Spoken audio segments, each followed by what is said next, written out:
Hello everyone, welcome back to Tix Gems. Want to hide your liked reels on Instagram so no one else can see them?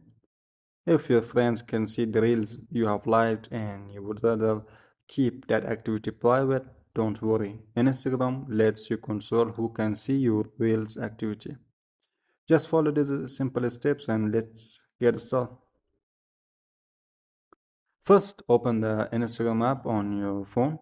Then, tap your profile icon in the bottom right corner. Now, tap the three-line menu in the top right. Scroll down until you find the Who Can See Your Content section. Then, tap Activity in Friends Feed. Here, you will see settings that controls who can see you like reels, comments, and other activity. Then change it to nobody. Once you have done that, close Instagram completely and open it again to make sure the new setting is applied. From now on, other people won't be able to see your like reels in their friends' feed. And that's it. If this video helped you, don't forget to leave a like and subscribe to TixJams. And I will see you in the next video.